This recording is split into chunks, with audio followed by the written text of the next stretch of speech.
Good morning, everyone. It's Suzanne Taylor King here for another Friday live episode of Unlock Your Way with STK. And we are here today with a Substack friend who I met through someone else who I am just thrilled to have this conversation with today. Scott Perry, creative on purpose over on Substack, author of the new book, Intrepid, which I've gotten to read and love it.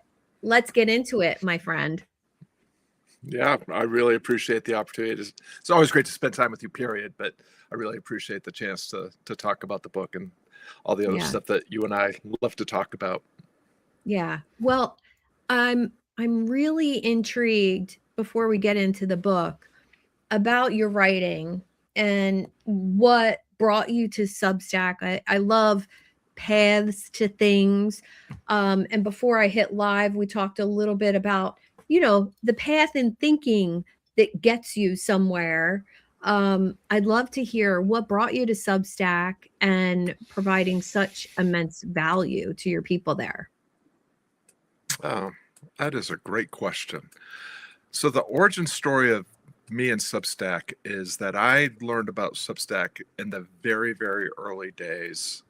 I was intrigued, but it arrived in my horizon when I was at a point where I'm so tired of just launching on another platform for the sake of launching on another platform. Yeah. This looks interesting.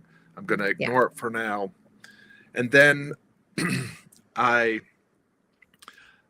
am part of a community with that's led by Nick Peterson, and I saw Nick experimenting with Substack, and through kind of reverse engineering what I thought he was doing, I realized that Substack provides a really unique opportunity. Number one, yes, it's with the launch and evolution of Notes, it has its own kind of social media component, but it's almost like social media like it used to be when we all first joined, whether Facebook or Instagram before the buyout, or Twitter before the institutification of Twitter. Like it was actually, but the primary thing was as a tool, it is actually a platform that's a collection of tools. I can host my podcast there. I can host my newsletter there. I can talk to my email list there. I can go live there. I can do a little bit of social media. But the thing that Substack continues to do so well, and has since I joined, I guess almost 3 years ago, is it taps into the network effect. So for me, as someone who has always really struggled, especially using legacy social media, to get the word out and to build an audience, I went from 1, 2, or 3 new subscribers a month using social media and the standard website, opt-in lead magnet, to 1 to 3 new subscribers a day on Substack. I know. Yeah. So that was the big one for me. The fact that there's no ads was a big one. I respect the complaints by the OGs about, like, oh, we don't want video, or oh, we don't want notes, and that it's like, yeah, I totally respect that. And if you don't want to do notes, and if you don't want to go live, and if and you don't want to do video, just don't. Like, you can still use it. It really is designed in a way that allows everybody to match up the tools that they want to use with their personality and preferences. It allows people to really play their game on their terms. And I've never been happier with both the quality of the connections, and let's face it, Substack attracts readers, and readers, are definitely more engaged and smarter than people that are doom scrolling on Twitter or whatever it's called now, or, looking to just get distracted on Facebook or promote themselves on LinkedIn or Instagram. So I'm really happy with what's going on for me on Substack and the community that I'm building. And I see you doing much the same. I mean, your Substack Yeah. is phenomenal, and the Thank quality you. of engagement on your Substack is really fantastic. And I think exactly what you said. I was so discouraged from years of effort on Facebook. And what did that look like for me? Well, 15 years ago, maybe even up to 10 years ago, I was very, very successful on Facebook groups, coaching programs, things that I would do in groups. And I remember, getting my positive psychology degree, and I just started a positivity Facebook group. And this was probably in 2010, 11, 12 ish. Immediately, I had 6,000 members. Immediately, I sold 60 spots in a coaching program, and it was effortless. And I was like, wow, this is going to be so great. Well, those days ended. And it took me a long time to stop the habit of the Facebook group and the posting and hoping and all the things I used to do that weren't really planned and weren't really strategic, just because it was so abundant and the way it worked. And I see so many reluctant to try something else. And I feel like you're one of those people who tries things to see if it's going to work. And because Substack has so many different options, we have that ability to try, this series or that series, or maybe offer a paid workshop on there. You do collaborations, and you had me on live one time, which exposed you to my people. Genius idea, by the way. My people get exposed to good content, and so do yours. That's why I do this podcast, right? And then I thought, well, how do I bring what I'm already doing to Substack? So can you talk a little bit about how that changed for you? And well, 1 to 3 new subscribers a day is just wonderful in my book, because I know what that takes to get that from social media. Well, I think for folks like you and I, and probably a lot of the folks that follow our work, we think of ourselves as independent business owners or Mhm. solopreneurs or independent creatives, freelancers, whatever it is. And when you are figuring out the business end of things, Mm. it looks like you have to act like an entrepreneur. And entrepreneurship is very different than solopreneurship. Entrepreneurs are playing with somebody else's money. They have a lot more financial resources. They have venture Mhm. capital. They have Mhm. staffs. They have, people that are specifically trained in media and advertising and marketing and on and product design and fulfillment and all the things. Yeah. As a solopreneur, you have to remember that, like, you are playing with very finite resources. Like, an entrepreneur is tapped into the municipal water system. They can water the weeds all day long and they'll still grow enough fruit to survive and thrive. As a Mhm. solopreneur, we're our hose is very old, very kinky. It's got a lot of holes and it's screwed into a rain barrel. And, you know, even when you turn it on full blast, very little is dripping out the other end. And a lot of and you're watering the weeds Mhm. and you're choking. So, choking the fruit that you're Yeah. trying to bring forth. So what I have found is that by returning to first principles, like, what does it take? Mhm. My background is I for 25 years I was a full-time guitar player. Like, I was a full-time musician, had Oh, wow. a guitar on the side for a number of years, so I could spend more time at home with my family. But everything that I made, I paid my mortgage and made my car payments and put my kids through college on a musician's salary, which is not easy to do. And I did it without any social media. I did it without any mailing list. I did it with, just old school, earning goodwill, word of mouth, making promises, venues into audiences that I could keep. And so when I thought about moving my business kind of onto Substack as its primary marketing platform, I just, like, I have to create an offer that is irresistible enough for an audience that is interested and engaged enough to in what I'm offering, and I have to have a means of putting that offer in front of that audience. And when I say offer, I don't just mean all of my paid programs or my paid Substack for that matter. I mean at any level of engagement, whether your people are getting exposed to my free content or getting a little bit of proximity and access through a paid membership or enrolling in a program, you have to have this daily discipline of just making and keeping small promises.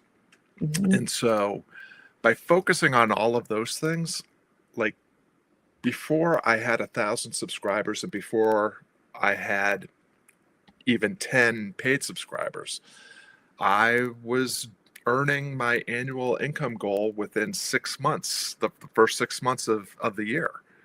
And so, that's, and along the way, I shut down my Facebook, or I deactivated Facebook, I deactivated Instagram, I deactivated LinkedIn, I've completely left what used to be Twitter, and I'm doing it exclusively through direct, personal, relevant connection with my audience. We talked about our mutual friend Seth Godin, permission marketing. One of the first things I ever read by him, I still remember. All you have to do to make a living is talk to people, deliver messages that are anticipated, personal, and relevant. And by doing that every single day, whether it's in my weekly articles or my daily notes or my occasional broadcasts, that's how I am spending all of my time in my business, which is only a couple hours a day, doing my thing and letting people watch and just trusting that the right people will continue to ask for greater proximity and access to me. And I don't spend any time on digital marketing stupidity. No funnel, no marketing or content creation campaign or calendar, no social media other than Substack notes. And so that's for me the promise that I want people that I'm talking to see. Like, if you are a purpose-driven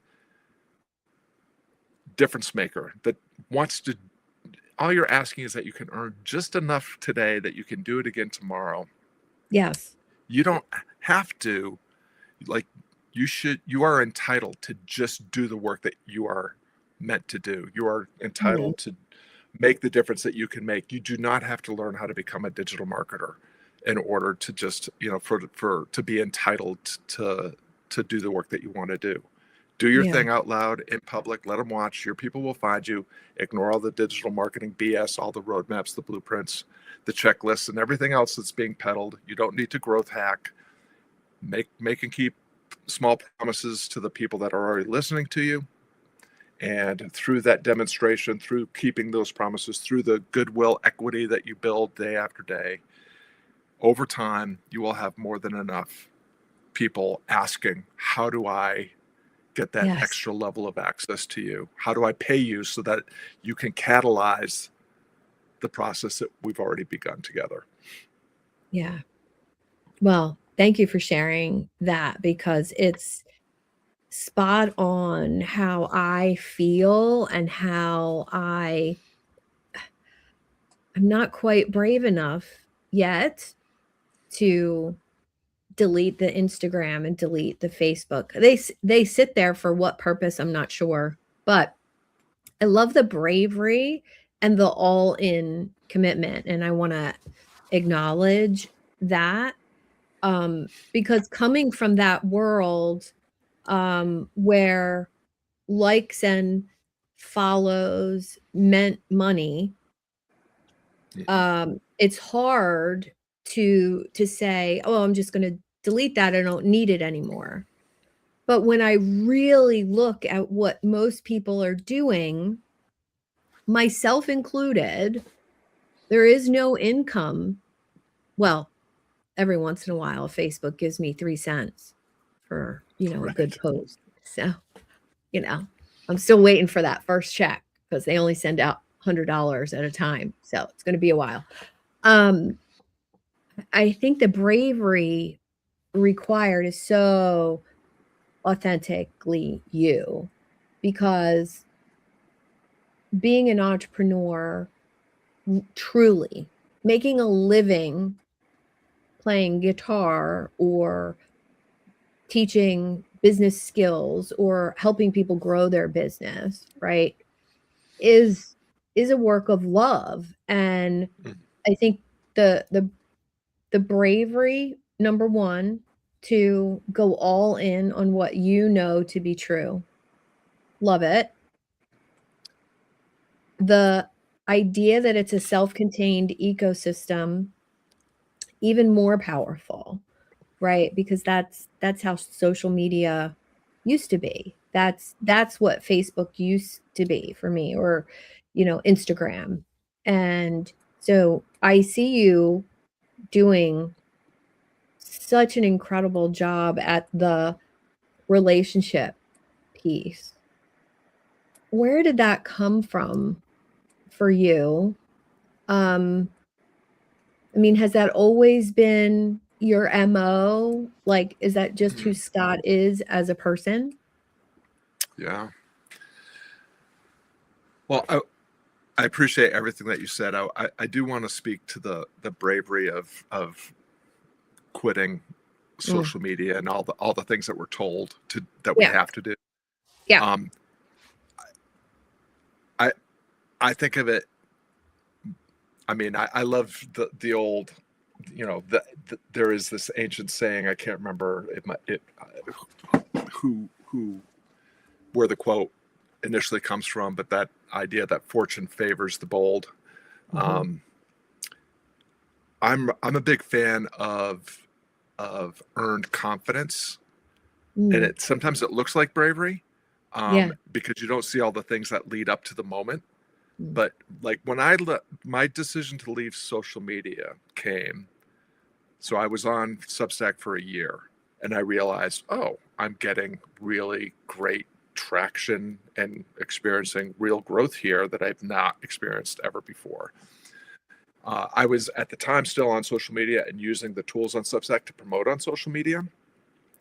And I took my 50% conversion, my open rate was above 50%. And by sharing on LinkedIn, Twitter, and Facebook, it went down to 30%.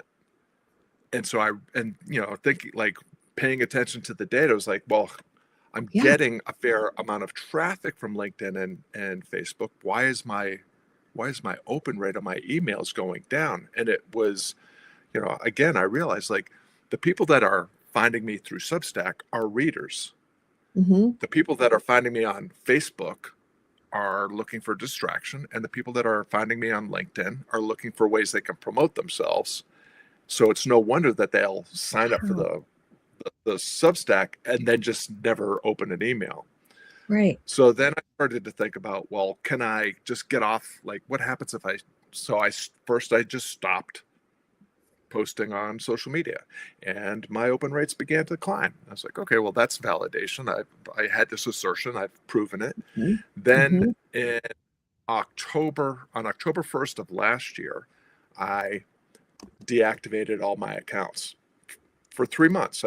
Let's check it out for 90 days. What happens if I don't even have a visible LinkedIn or Facebook or Twitter account?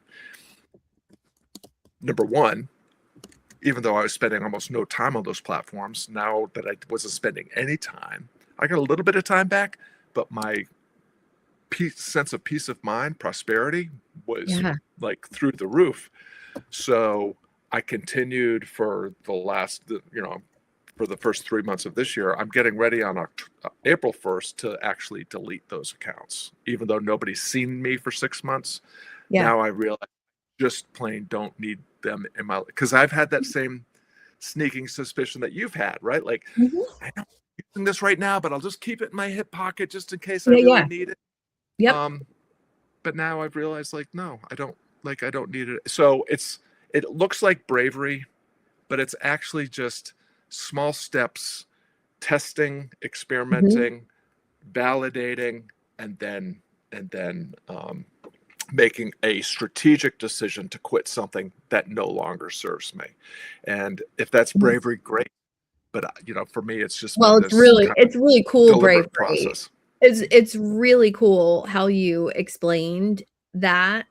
I mean, it still looks like bravery, but knowing your numbers, being willing to look at reality, right? When I closed my Facebook group, it was me asking myself, well, where are clients actually coming from, right? Where are people who pay me and benefit from working with me, where are they coming from? And every single time after analyzing 4 years of data, they were either coming to an event, which might have gotten promoted on social media, but when I looked further into that, all coming from my email list. Okay. Right.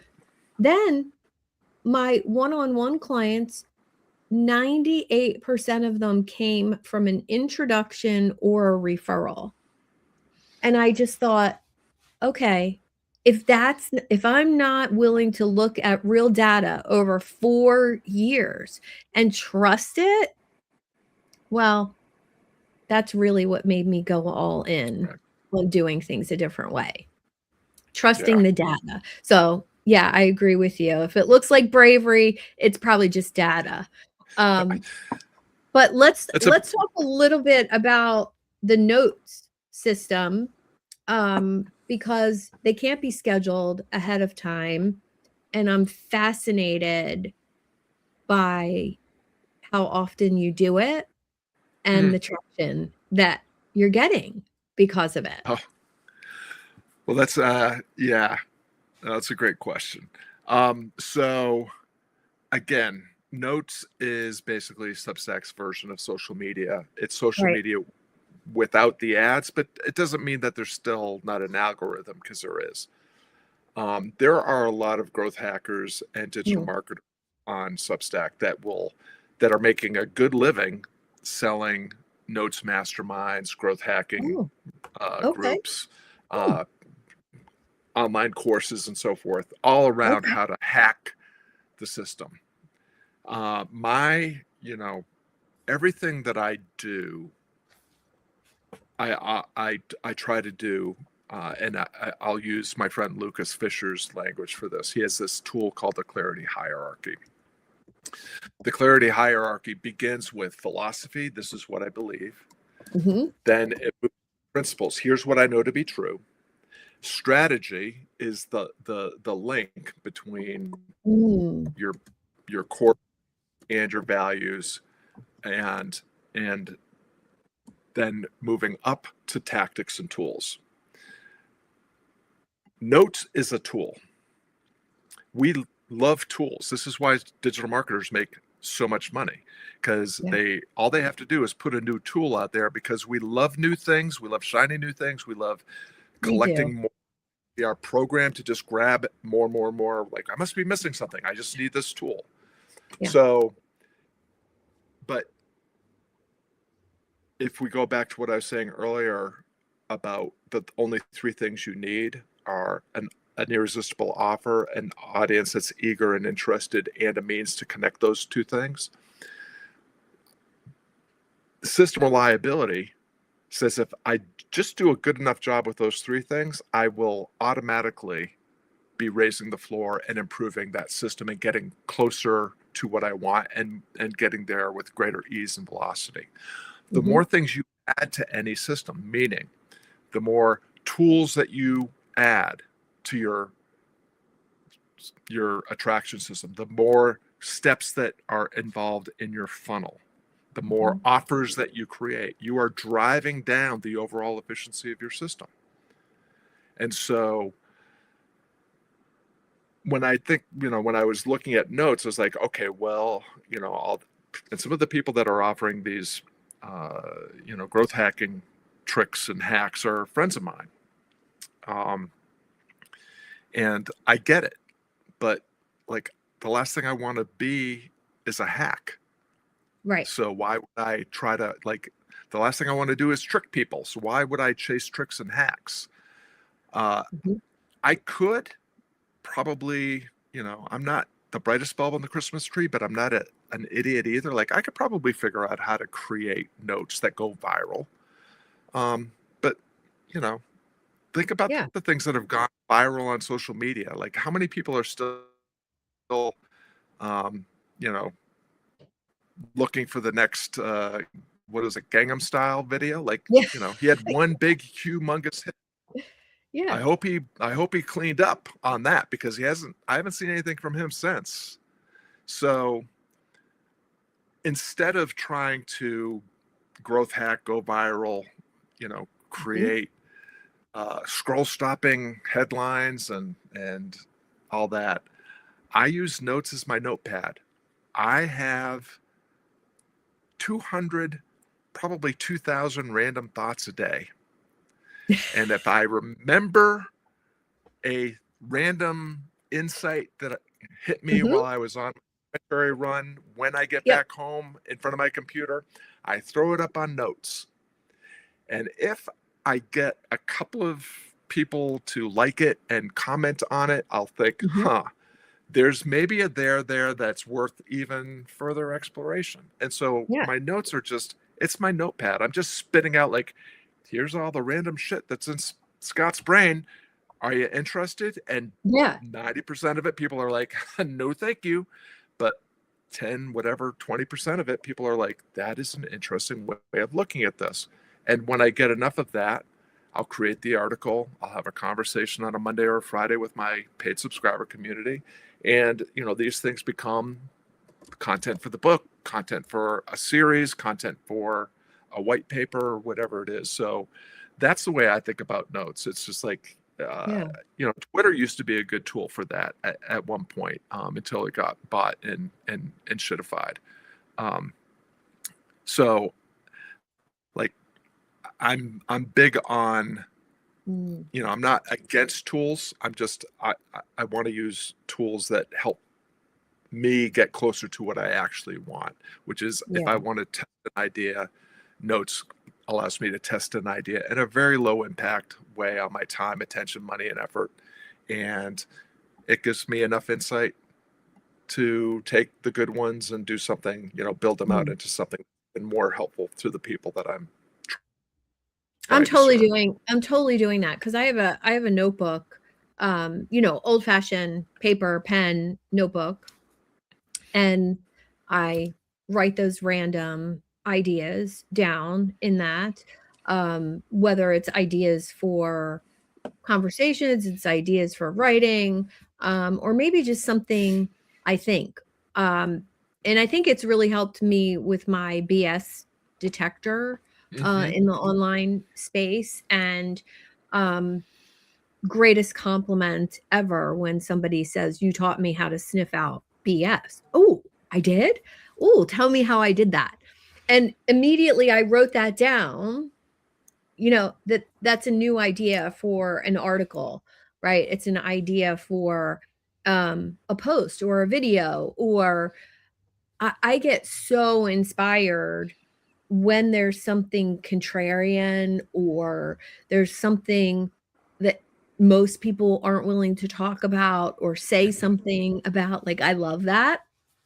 And I want to jump to your book, because you really dive into what it's like for you, and talk a little bit about the book and how you've done this launch. And thank you for just the privilege of reading it in advance of other people. It's been amazing. And I know I need to do it too. I know I need to write a book, but I Mhm. don't want it to feel like I need to. And yours literally doesn't feel like you needed to. It doesn't feel like promotion. It doesn't feel like, oh, I'm doing this to be a thought leader, to, put a book on my cover image so everybody knows I'm a published author. Like, oh, like anybody can do that, right? Anybody can put Right. a book out there. So let's get into it. Yeah. Well, I really appreciate Yeah. that. And I appreciate you taking the time to look at it in advance of, releasing it more broadly to the world. Um,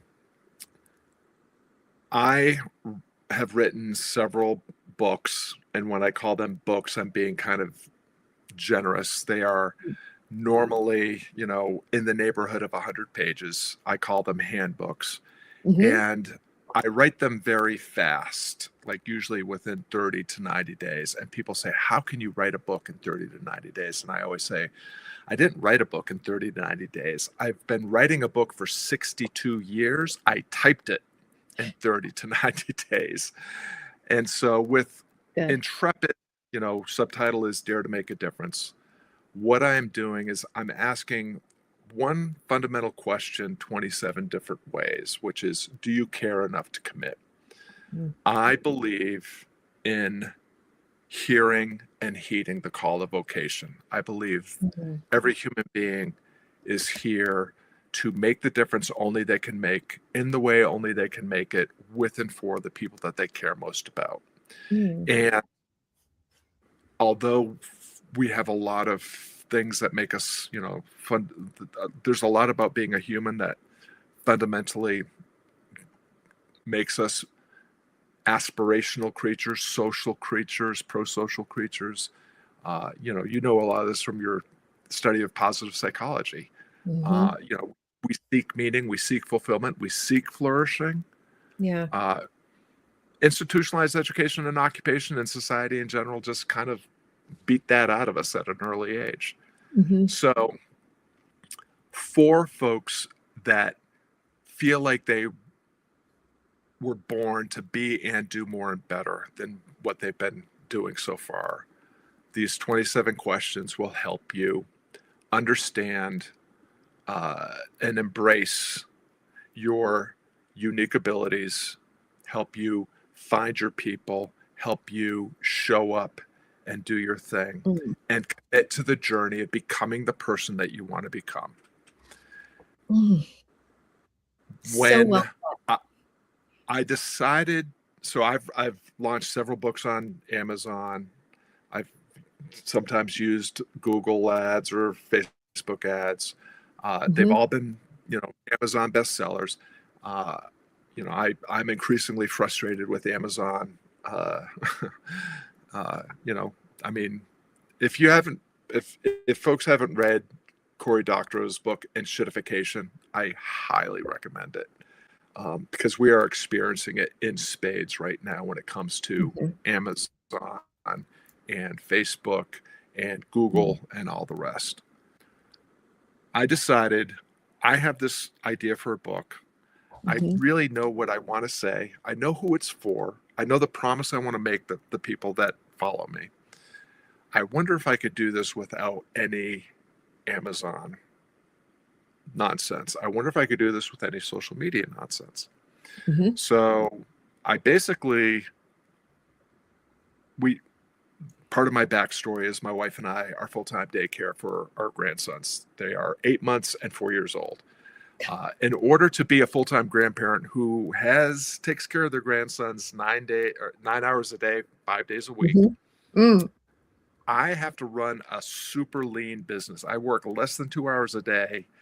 I pretty much have earned my entire revenue goal by June of the last 3 years. Um, Nice. so I'm dialed in, and we live in Southwestern Virginia. We had school canceled for 2 weeks. My daughter-in-law is a school teacher. We didn't have the Mhm. grandsons for 2 weeks. I literally wrote the book in 14 days. And then I started just talking about it with my community, my Yeah. circle community of paid subscribers. They loved the book. I started, I first just had them look at the introduction and looked at the overview, and then, Mhm. you along with other members of the community, the first draft, which was really more or less the final draft. Um, and I just decided I'm going to do this without publishing on Amazon. I'm going to do this exclusively through Substack, and I'm going to leverage the things I've learned from Seth Godin around permission marketing and unleashing the idea virus and Purple Cow and all of his more current works. In fact, Seth announced his new book, The Knot, like 2 days after I announced my book. Mhm. So And what's his new book called? The Knot? it's called The Knot. It's coming out in September. I was blessed with, Okay. getting an advanced copy. It's, if you want to learn how to solve problems and stop being stuck in situations, it's another great book. In fact, a lot of my readers who also have access to Seth's have had access to Seth's book have Mhm. said that the two work, they play really nicely with each other. Nice. So yeah, and so in the past on Amazon, I'm pretty much guaranteed to pre-sell about 100 copies of a book, and then it Mhm. just continues to sell like over time. I always joke, people say, well, how much money do you make for your books? And I say, I make enough money from my book sales every month to take my wife out to dinner. Mhm. Sometimes it's McDonald's, and sometimes it's a fancy Italian restaurant. Like, it changes Okay. from month to month, but it's like, Okay. I don't look at my book sales as an income. I mean, it Yeah. is a small income stream, but it's not primarily the way the local bookstore in this little town that I live in has reached out about selling the book and hosting an event. And they're like, how do we buy books from you? And so I was like, I don't need to make a profit. Like, if you can Right. help me put this book in front of the right people, I don't have to make anything on the book. You can make whatever you want to make on the book. I just Mhm. want to talk about the book and better get people that want to talk about these things to have the book so that they can talk Yeah. about it amongst themselves. And so that's just, and you asked a question earlier that I kind of danced around, which is this idea of connection and community. Like, that's fundamentally what I think it's always. You and I have an affection for Stoic philosophy. Stoic Mhm. philosophy is a philosophy of becoming, based on the idea that the only thing you need to live a good life is to become a good person.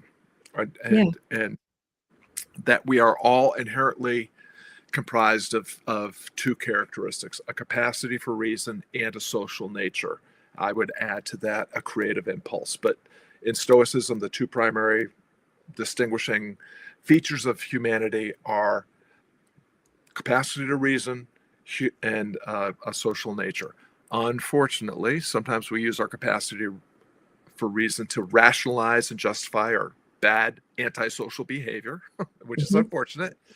But I truly, like, I've been studying Stoicism since I was in the 7th grade, when Marcus Aurelius's Meditations was given to me by my Latin teacher. Mhm. And I am all in on this idea that Marcus Aurelius talks about many times in his journal. We are born for each other. Yeah. And I, what I have learned as a musician, as a husband, as a father, as a grandfather, as a friend and neighbor to, hundreds of people in this little town of mine that I live in, that if you want to have a good life, all you have to do is be a good person, not a nice person all the time, because sometimes niceness gets you in more trouble Yes. than it's worth. But Yes. I am a kind person. I just talked to a client this morning that said, thank you for never coddling me. Thank you for never Mm. just telling me what I want to hear. Thank you for telling me, I have this fundamental way of being that I just call clear, direct, and respectful. Like, if you want me to just be agreeable and tell you how awesome you are, I will do that if I agree with you and you're totally awesome. But if you need to Yeah. hear something that you don't want to hear, see something you don't want to see, you don't want to talk to me unless you're ready for that, because I'm going Oh, to I I'm like going to that. shut. Yeah, So, I like that. that's what. And as someone that talks about AI, like, Mhm. we all better get on board with this idea, because AI is going to do all the things that you can write down and do. What it won't be able to do for at least the foreseeable future is it will not be able to do this. It will not be able Yeah. to have creative, collaborative, connected conversations. It will not be able to provide, the empathy and the humanity and the compassion and the care and consideration that actually helps people build identity and forge meaning through affiliation and belonging. And so Yeah. that's my rant on all that. Well, I love the outlook there, and my takeaway from the book really was how strong your commitment is. Commitment is something, you know, I've been complimented on in the past. Like when I say I'm going to do something, I do it. Whether it's, oh, I'm going to do a figure competition, or oh, I'm going to lose weight, or oh, I'm going to, eat healthy. Like I haven't had McDonald's in 20 years because I said I don't eat McDonald's and I committed to that, right? Like, so I don't know where that comes from, whether it's just a deep self-trust, but some of your questions about commitment stood out so much to me. Mhm. And I want to just read a couple because I had this long talk with my coaching group about I have a small group of coaches who they're working with me to improve their coaching sessions. Like, how do we really make them more impactful? And I talked about frame, I talked about commitment, I talked about activating your daimon, which, in Stoic philosophy, that's that inner best version of yourself for those who aren't familiar. But you asked a couple questions about commitment, and I highlighted them. Do you care enough to shun the non-believers and serve your people instead? Do you care enough to take responsibility, no blaming, no bypassing? And that to me is that mirror you're willing to hold up and look at yourself. Um, do you care enough to accept that this may not work and you're going to keep going anyway? Do you care enough to persist when it gets really hard and you want to quit? Yeah, I ask that so often of new entrepreneurs. But here's the most impactful one for me. Do you care enough to ignore sunk cost? And sunk cost fallacy, to me, I mean, my accountant back in the early days of this business and another business has said to me, it's time to stop. No. Mm-mm. So as a true entrepreneur, I understand that sunk cost fallacy, like to believe, you have to believe that it's going to work, and that it's going to work right around the corner. And if you get discouraged, and if you're going to give up every time you don't make money, don't even start being an entrepreneur. Mhm. Yeah. Well, it's really interesting that all of the questions that you quoted are questions that I attribute to Seth Godin in the book. So, Mm, aside from my wife and kids, the only other person that is in the acknowledgments is Seth Godin. mhm. I was sharing with you before we got on that I actually was talking to him today. It's our 10-year anniversary. I've known and worked with Wow. and for Seth Godin for 10 years now. And I am so inspired and informed by so many of the insights Yeah. that he has shared. And you just listed, I think, all of them that are in the book. Sunk costs and strategic quitting is a big Mhm. one. He Yeah. wrote a whole book called The Dip. And the fundamental, one of the things about Seth Godin's work is that it's so it always lands as counterintuitive, but it also always lands really hard, and it's Mhm. really simple, but it's often not easy to understand or implement. Yeah. The Dip is one of his books that I really was challenged to truly understand and apply the lesson. Mhm. The fundamental lesson of the Dip and this idea of do you care enough to persist, and do you care enough to quit? There's one chapter on each of those ideas, because you have to just, like, the best time to decide whether you're in it to win it or that it's just not worth playing is at the beginning. Mm. It doesn't matter if you want to accomplish anything that's worth doing. There will be a dip. It will be much harder and take much longer than you anticipate. And you have Mhm. to decide at the beginning, I am going to persist until I get to the other side, or I'm not going to do it. Let's get real, or let's not play.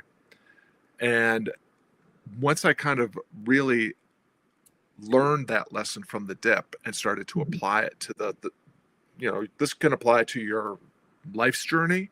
It can also apply to just your plans for the day, or the next project, or the Yeah. series that you're on Substack, or whatever. It's like, when I committed to the book launch and to writing the book and launching the book in the way that I'm doing it, believe me, there have been moments when I thought, you know what? If I just reactivated my Facebook and put a little money into some ads, I could Mhm. sell the shit out of this book. But Yeah. would I be selling it to the right people? Like, I don't know. Like, Mm. when you can pour money onto something to generate Yep. sales or attention, but it doesn't necessarily mean you're going to get closer to what you actually like. I want to get the book in front of the right people. The best way to Mhm. do that is to control what I can control. I get to Yeah. control how I see things and what I decide and do next, right? The Stoic disciplines of perception and action. And Mhm. so, um, when it comes to sunk costs and quitting or persisting, the sooner you acknowledge and embrace the difficulties that are ahead and decide that you're going to persist through, or Mhm. set a timetable or a marker for, if this happens, this is when I need to drop out, this is when I do need to quit. um, then, because the flip side of sunk costs is opportunity costs. If you keep doing something that's never going to work, or you keep Mhm. doing something um, without the thoughtfulness and deliberation it takes to actually make the thing that you're doing work better, so that you can actually make progress, you're losing out on all the other things you could do. Right. So I'm a big fan of, like, if I commit to writing a book and launching a book, I'm always going to make sure that I validated the idea and the interest amongst my community. But once they've Mhm. said, yeah, we need this from you, they're going to get it. And I don't Yeah. really care if I am Yeah. going to have to dedicate more time or more money or more attention or effort into it. Uh, and and then, once it's done, now I'm in a new place. Like, now I can survey the field and say, well, what are the opportunities that I didn't have Yeah. before that I have now, thanks to the book?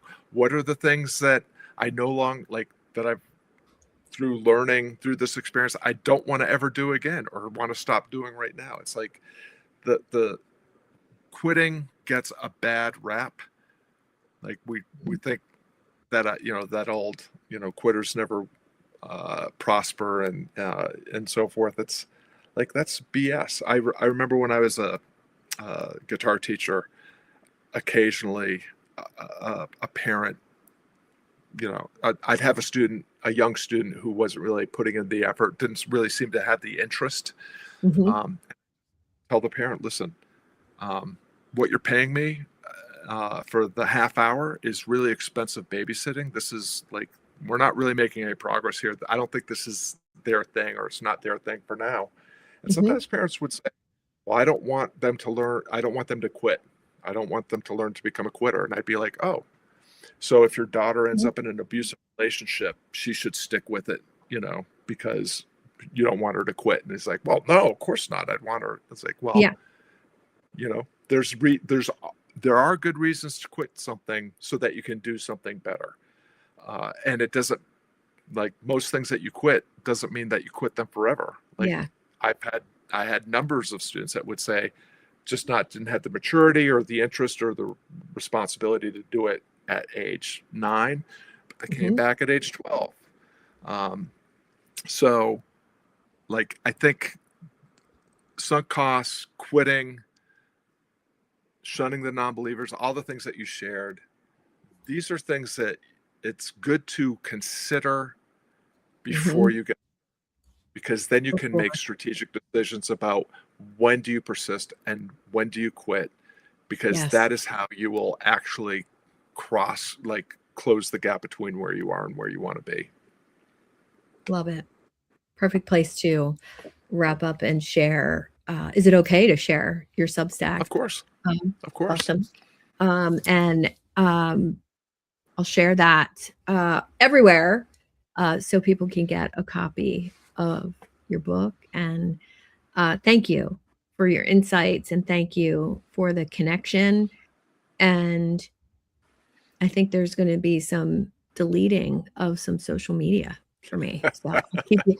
I'm loving your commitment to that. So I'll keep you posted on how that goes I for really me. appreciate it. Well, Uh, it's always a delight to spend time with you, and a privilege. And I yeah, really you too. respect and admire all that you're doing. And so it's just Thank so great you. to spend this time with you. I appreciate it. Right back at you. Everyone, make sure you follow Scott, subscribe to Creative on Purpose, and join some of his conversations. Love it. Thank you, Scott. Appreciate you. And we'll talk Thank soon. you. Have a great day, All right. everyone, and a great weekend.